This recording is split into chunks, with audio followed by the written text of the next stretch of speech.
Bismillahirrahmanirrahim. Today we are going to study about the vasculature of thoracic wall. Vasculature means all of the arterial supply and the venous drainage of the thoracic wall. The vascular distribution in the thoracic wall basically reflects the structure of the thoracic cage, that it runs in the intercostal spaces parallel to the ribs. Here you can see these are the intercostal spaces and along with the ribs. Okay, we should remind this thing कि definitely यहाँ की arterial supply या venous drainage ऐसी ही होगी जो कि सारी intercostal spaces में रन करने वाली होगी. ठीक है. So before going into the deep discussion, just review or I can have to give you some brief view of aorta. ठीक है. I have given a small diagram of this aorta. This is the arch of aorta, this is the ascending aorta and this is the descending aorta. ठीक है. This one is the ascending aorta, arch of aorta and descending thoracic aorta. ठीक है. इसको descending thoracic aorta भी इसलिए कहते हैं क्योंकि ये thorax के region को cover करती है. ठीक है.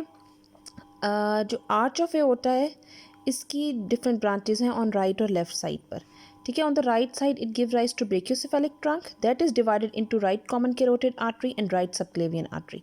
ठीक है. On the left side the arch of aorta directly gives left common carotid artery, okay, and directly gives left subclavian artery.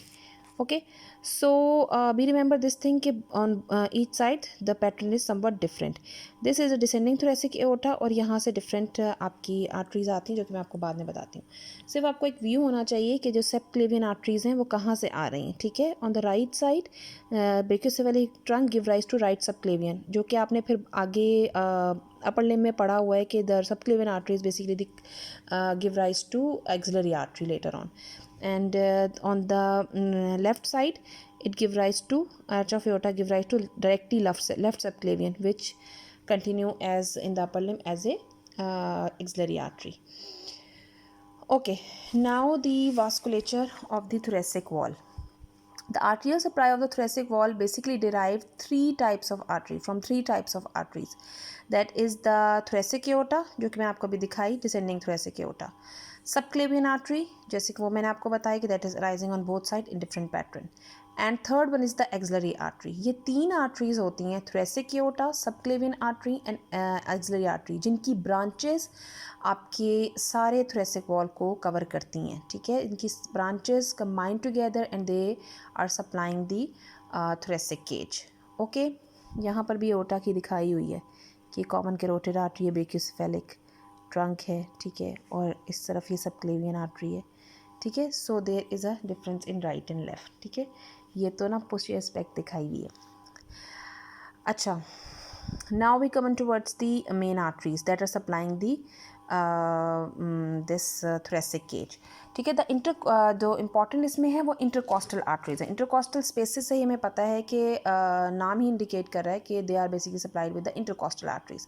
So the intercostal arteries courses through the thoracic wall between the ribs and with the exception of 10th to 11th intercostal spaces, each intercostal space is supplied by three arteries: a large posterior intercostal artery and two anti-intercostal artery, or we can say a small pair of anti-intercostal arteries. तो posteriorly एक artery होती है posterior intercostal artery और anteriorly दो होती हैं, pair होता है anti-intercostal arteries का. ठीक है. तो एक्सेप्शन हमने इसलिए किया 10th 11th वीक में कि ये नहीं है कि उसको कोई और सप्लाई करती हैं, पोस्टीरियर इंटरकॉस्टल आर्टरीज ही पोस्टीरियरली करती है, लेकिन एंटीरियरली थोड़ा सा फ़र्क होता है. ठीक है. So at this point I will show you this diagram. ये है इसमें डिसेंडिंग थोरेसिक एओर्टा दिखाया हुआ है. ठीक है. ये पूरा डिसेंडिंग थोरेसिक एओर्टा. अब यहाँ देख रहे हैं कि यहाँ से डिफरेंट ब्रांचेस आ रही हैं. ठीक है. Now first of all we will study about the posterior intercostal arteries. फिर हम उसके बाद बताएंगे आपको एंटी इंटरकॉस्टल आर्टरीज का, there are supplying the thoracic cage. The first and second intercostal space arises from the superior intercostal artery. ठीक है. ये जो फर्स्ट और सेकेंड, इसमें स्पेसेस का थोड़ा सा डिफरेंस होता है. फर्स्ट सेकेंड को डिफरेंट करती हैं, फिर 3rd to 11 डिफरेंट होती हैं. ठीक है. तो be remember this thing that the posterior aspect is supplied by the posterior intercostal artery. The first and second space ये एंटीरियर साइड है. बी रिमेंबर पीछे ये वर्टिबल कॉलम है. ठीक है. So the first and second intercostal spaces are supplied with the superior intercostal artery and which is a branch of costocervical trunk. Costal cervical trunk कहाँ से आ रहा है? Costal cervical trunk is a branch of subclavian artery. Branches ये सारी subclavian, axillary और thoracic descending thoracic aorta ही की हैं. ठीक है. So first and second on intercostal space arteries are rising from the superior intercostal artery, जो कि यहाँ पर दिखाई हुई है आपको. ठीक है. ये जो सुपियर इंटरकॉस्टल आर्टरी ना, ये वाली. ठीक है. ये दो स्पेसेस को कवर कर रही है. ये पोस्टीरियरली, ठीक है, इसकी पोस्टीरियरली ये पोस्टीरियर इंटरकॉस्टल आर्टरीज को के फॉर्म में सप्लाई करिए. ठीक है. From 3rd to 11th, first 2 ये हो गई. फ्रॉम 3rd to 11, ये 1 और 2 हमने इन्होंने कट फ्रंट से इसीलिए काटे हुए ताकि आपको पीछे से नजर आए. ठीक है. फर्स्ट सेकेंड छोड़ के हम 3rd पर आते हैं. ठीक है. From 3rd to 11th intercostal spaces, they are basically arise posteriorly from the thoracic aorta. ठीक है. ये थोरेसिक एओर्टा नहीं, डिसेंडिंग थोरेसिक एओर्टा, यही पोस्टीरियरली ये देखें. बस कोर्स थोड़ा सा इसका लॉन्ग होता है क्योंकि it is somewhat lies medial to the vertebral column. थोड़ा सा ना ये लेफ्ट साइड पर होती है, तो इस वजह से पोस्टीरियर इंटरकॉस्टल आर्टरीज को कोर्स थोड़ा सा लॉन्गर पड़ता है ऑन द राइट साइड. ठीक है. So on the 3rd to 11th rib, ठीक है, 3rd से 11th तक intercostal spaces they arise posteriorly from the thoracic aorta because the aorta is slightly to the left of the vertebral column. The right 3rd to 11th intercostal arteries, they cross the vertebral bodies running a longer course than those of the left side. They all give off a posterior branch that accompanies the posterior ramus of the spinal nerve. ठीक है. spinal nerve को accompany करती है and also supplies the vertebral column, back muscle and skin as well. ठीक है. ये posterior intercostal arteries उधर भी supply करती हैं. They give rise to small collateral branches as well. ठीक है. that crosses the intercostal spaces and running over the superior border of the ribs. ठीक है. उसके ऊपर ये मूव देख रहे हैं आप, जैसे कि ये जाती हैं पोस्टीरियर इंटरकॉस्टल आर्टरीज. ठीक है. इस तरह ये सप्लाई करी हैं. ठीक है. accompanying the intercostal nerves through the intercostal spaces, they close to the angle of the rib, the arteries enter the costal groups where they lie between the vein and nerve. ठीक है.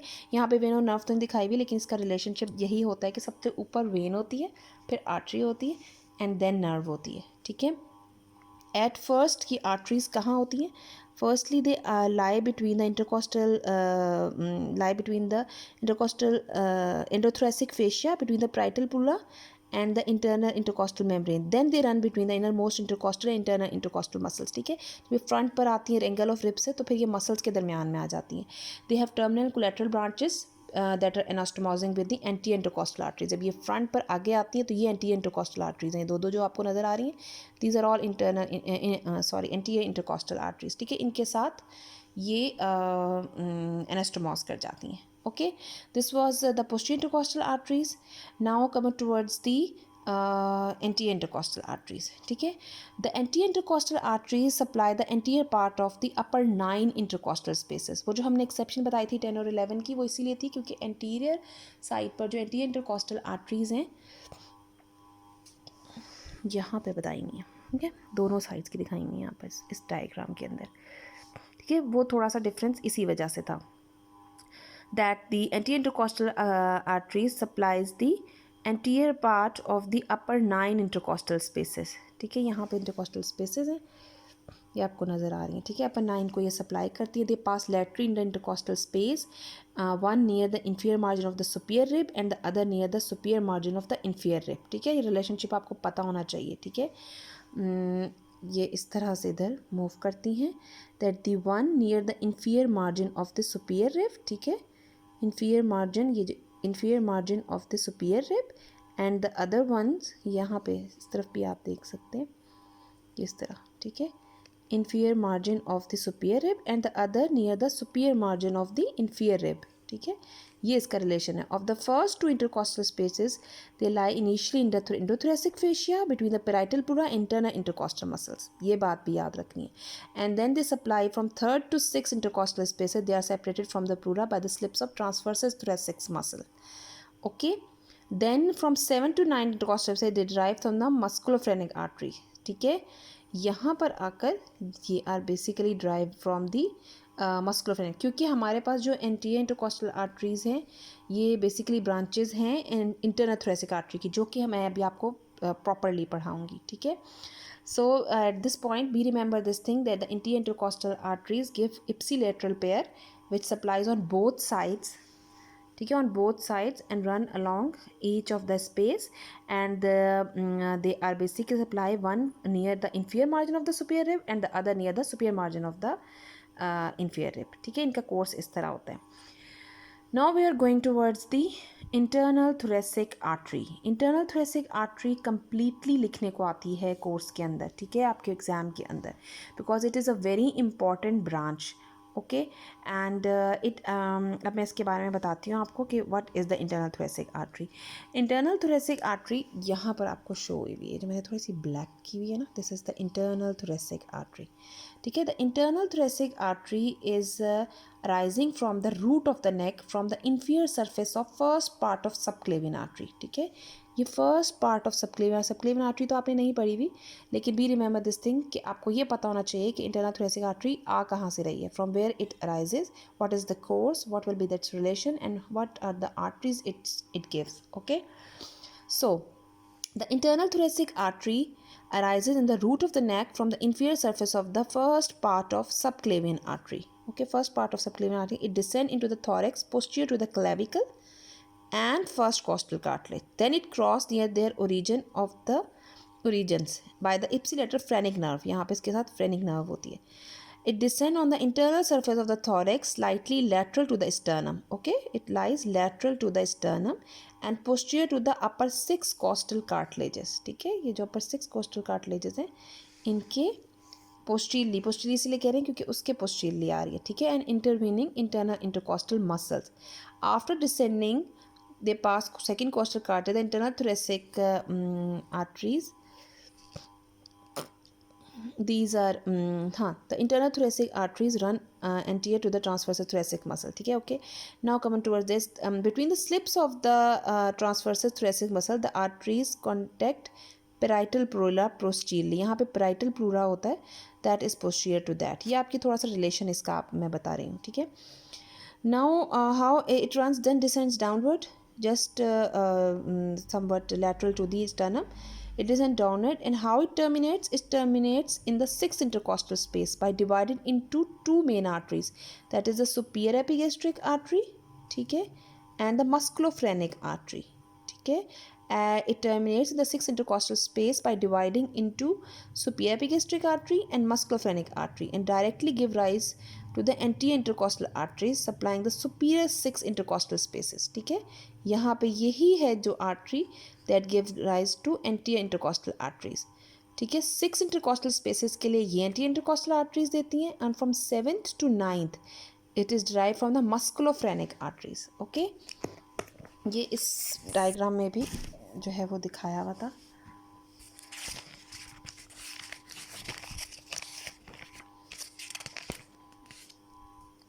यहाँ पर भी दिखाया हुआ ये है इंटरनल थोरेसिक आर्टरी. ठीक है, ये इंटरनल थोरेसिक आर्टरी है. ठीक है, जो हर स्पेस के 6 स्पेसेस के लिए ये देगी, फिर आगे जाके सुपीरियर एपिगैस्ट्रिक आर्टरी तो नीचे एब्डोमेन में चली जाती है. ठीक है, और ये मस्कुलोफ्रेनिक आर्टरी है, ये यहाँ पर दे रही है different branches for the 7th to 9th intercostal spaces. ठीक है, they are derived from the musculophrenic artery which are the branches of internal thoracic artery. ठीक है, we remember this thing, this is the main course of the internal thoracic artery. ठीक है, so now this was the whole about the arterial supply. ठीक है, आपको पता होना चाहिए posterior intercostal arteries, anterior intercostal arteries, and also about the internal thoracic artery, which is the main artery in the wall of the thorax that's supplying the thoracic cage. Now we are going towards the venous drainage of the thoracic wall. ठीक है, veins are basically accompanying the arteries as well, but थोड़ा सा difference होता है इधर. ठीक है, the intercostal veins accompany the intercostal arteries and nerves, and they lie most superior in the costal grooves. Be remember this thing कि costal groove के अंदर जो मैंने आपको पहले ही बताया था कि आपको relation पता होना चाहिए कि vein कहाँ है, artery कहाँ है, nerve कहाँ है. So the vein is lies the most superiorly, okay, and then artery and then nerve. ये आप हर space में आप देख सकते हैं. ठीक है, so there are 11 posterior intercostal veins. ठीक है, and 1 subcostal vein on each side. ठीक है, यहाँ पे 11 posterior intercostal veins तो आपने जिस तरह arteries में वैसे ही है इसमें भी. ठीक है, so there are 11 posterior intercostal vein and 1 subcostal vein on each side. The posterior intercostal veins anastomose with the anterior intercostal veins जैसे कि arteries करती हैं. ठीक है, as they approaches the vertebral column, the posterior intercostal veins receive posterior branch. ठीक है, एक वो posterior branch receive करते हैं जब ये vertebral column पे पहुंचती है तो, ठीक है. और second thing it receives the एक और branch होती है, that is the vertebral vein. ठीक है, the vertebral vein, okay, intervertebral vein that draining the vertebral venous plexus that is associated with the vertebral column. ठीक है, ये इसमें मैं आपको दिखाती हूँ. आपने you should remember the venous drainage में कि there are 11 posterior intercostal veins, ठीक है, and 1 subcostal vein, that is the venous drainage of the posterior side of the thoracic cage. ठीक है, they once they approaches the vertebral column, the posterior intercostal vein receive posterior branch which accompanies the posterior ramus of the spinal nerve of that level and intervertebral vein that draining the vertebral venous plexus. ठीक है, ये दोनों branches drain होती हैं इसी के अंदर. ठीक है, most posterior intercostal veins ends in the azygos और हेमीजाइगस वेनस सिस्टम, जो मैं अभी आपको बताऊंगी कि एजाइगस और हेमीजाइगस वेन्स क्या होती हैं. These are basically the venous conveys venous blood to the superior vena cava. ठीक है, the posterior intercostal veins of the first intercostal space usually enters directly into the right and left subclavian brachiocephalic vein. ठीक है, इसका थोड़ा सा difference है बस ये कि जो फर्स्ट इंटरकॉस्टल स्पेस की है that is drain into the right and left brachiocephalic veins, okay, on each side. ठीक है, and the posterior intercostal vein of second and third intercostal space they unite to form a trunk that is the superior intercostal vein. ठीक है, ये superior intercostal vein बना देती हैं. ठीक है, सेकेंड और थर्ड स्पेस की ये थोड़े से डिफरेंसेस हैं जो आपको पता होना चाहिए. ठीक है, the right superior intercostal when is typically the final tributary of azygos when before it enters into the superior vena केवा. ये आप उसमें भी पढ़ेंगे एजाइगस वेन में, वो मैं अभी आपको बताती हूँ. ठीक है, and the left superior intercostal when however usually empties into the left brachiocephalic when. Okay, ये लेफ्ट में चली जाती है, वो राइट में चली जाती है, सुपीरियर इंटरकॉस्टल वेन है. ठीक है, और फिर राइट जो है that is going into the azygos vein and then later on into the superior vena cava. और जो लेफ्ट साइड की है, left superior intercostal vein, this is finally drain to the left brachiocephalic vein. ये थोड़ा सा difference आपको पता होना चाहिए. This requires the veins to pass anteriorly along the left side of the superior mediastinum. Okay, and it usually receives the left brachiocephalic veins which may receive the left pericardiophrentic vein as well. ठीक है, the internal thoracic veins are जो कि मैंने आपको बताया internal thoracic artery जैसे बताई थी, उसी तरह internal thoracic vein भी important है, but it mainly follows or accompanies the arteries. ठीक है, internal thoracic arteries को follow करती है. This is the simple venous drainage of the thoracic wall. Now we are going towards the azygous vein और hemiazygous vein. उसके लिए मैंने ये थोड़ा सा व्यू बनाया है कि ये आप लोगों को पता हो कि इसमें किस तरीके से होता है. Now we are going to study about the azygous vein and hemiazygous vein that are very important in the thoracic region. ठीक है, ये आप थोड़ा सा मैंने इसका व्यू थोड़ा समझ लें. ये एजाइगस वेन है. ठीक है, ये जो पूरी जा रही है ये वाली, this one is azygos vein. ठीक है, it's basically important connection between the inferior vena cava and the superior vena केवा. ये इन्फीरियर वेना केवा मैंने बनाई है और ये superior vena cava. In between them there is azygos vein. ठीक है, ये इस साइड पे राइट साइड पे मैंने ये हेमीजाइगस है और ये एक्सेसरी वेन है. ठीक है, मेनली जो राइट साइड पे होती है वो एजाइगस वेन होती है. ठीक है, और लेफ्ट साइड पर हेमीजाइगस होती है. ठीक है, अब हम आते हैं एजाइगस वेन पे. हमें पता होना चाहिए हाउ इट इज़ फॉर्म, उसी तरीके से what its course, what its relation and what are the tributaries of the azygos vein. So the azygous vein drains the thoracic wall and the upper lumbar regions. Okay, it forms an important channel that connecting the superior vena cava to the inferior vena cava. Okay, the term azygous means unpaired क्योंकि ये दूसरी side पर hemiazygous होती है, ये एक ही side पर होती है. This vein accompanies the upper part of the posterior abdominal wall and the posterior mediastinum and it also connects the portal venous system, cable system, जो कि आप बाद में पढ़ेंगे. Okay, now how it is formed, which is important. The azygous vein is formed by the union of lumbar azygous vein. This one is the lumbar azygous vein. ये जो आपको नजर आ रही है. ठीक है, this one is जो dotted मैंने शो की हुई है. This is the lumbar azygous vein, right subcostal vein and the right ascending lumbar vein. These three veins combine together and they give rise to azygous vein. ठीक है, ये नीचे से ड्रेनेज करती हुई आती हैं and they enter into the azygous vein. The lumbar azygous vein may be regarded as the abdominal part of the azygous vein. ये सारा क्योंकि नीचे lumbar region होता है तो ये उसको ड्रेन कर रही होती है. The right subcostal vein accompanies the corresponding artery, जो कि आपने पहले पढ़ी थी कि right subcostal artery होती है जो कि 12th rib के लिए होती है. ठीक है, और the third one is the ascending lumbar when. ठीक है, this is form by the vertical anastomosis that connect the lumbar veins. ठीक है, ये भी लंबर रीजन के अंदर होती है. These three combine together and they form the azygous vein. Now coming towards the course, the azygous vein runs upward and they enters the thorax by passing through the aortic opening in the diaphragm. Diaphragm एक बहुत बड़ा muscle है that has different openings. ठीक है, उनमें से एक opening होती है aortic opening, जहाँ से aorta गुजरती है. उस opening के अंदर से ही azygous vein भी enter होती है thorax में. Be remember this thing that the azygous veins enter the thorax by passing through the aortic opening of the diaphragm, and this azygous vein then ascends upward up to the fourth thoracic vertebra where it arches forwards over the root of the right lung. Right lung के ऊपर इसका impression भी होता है.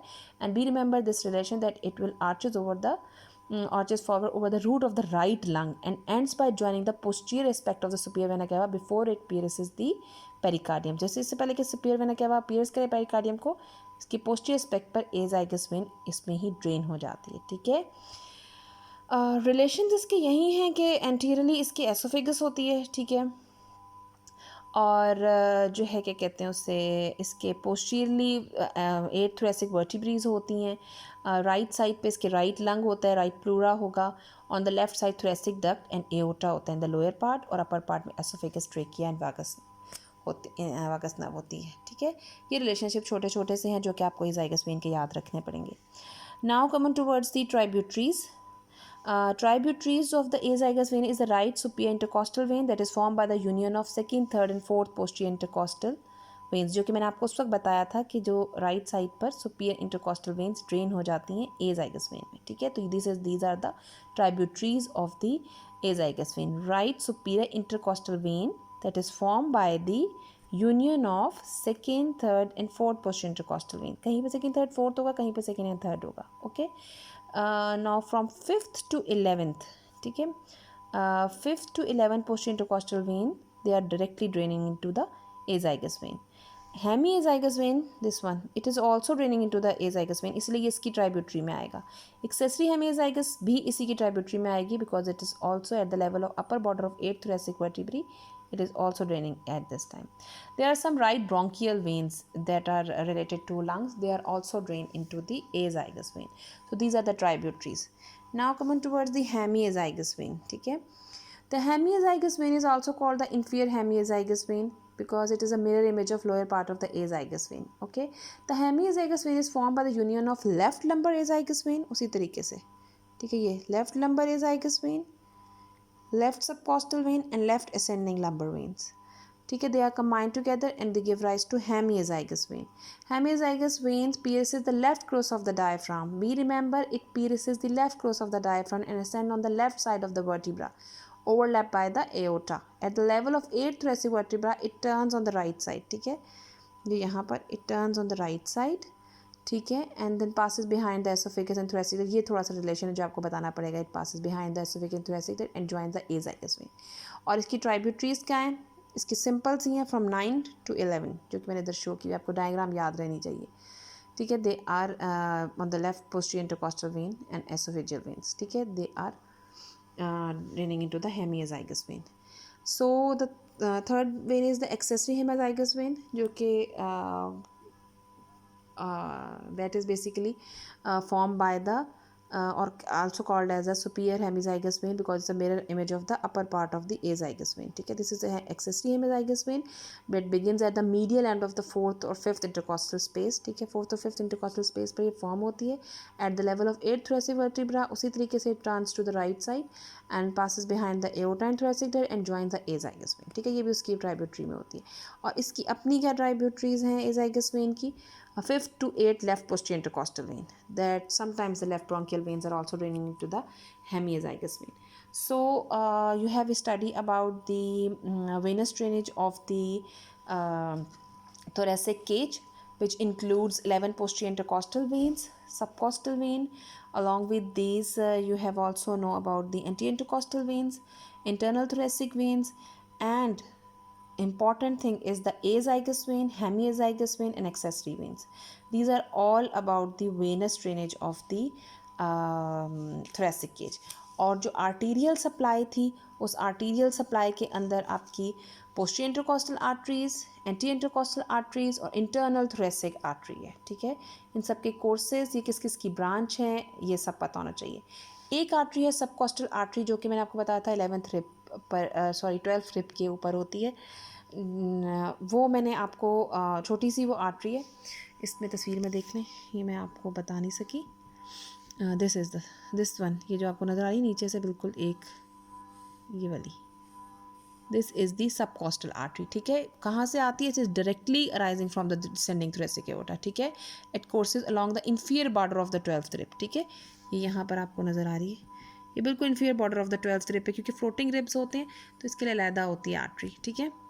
तो ये यहाँ पे इधर मूव करती है, ठीक है, courses along the inferior border of the 12th rib, and it basically supply the muscles of the anterolateral abdominal wall. Mainly वहाँ पर ये होती है, क्योंकि यहाँ से एब्डोमिनल वॉल स्टार्ट हो चुकी होती है, ठीक है। So you should know about the origin of these arteries, their branches, and also their course with relations, ठीक है। You should remember all these. This was all about the vasculature of the thoracic wall.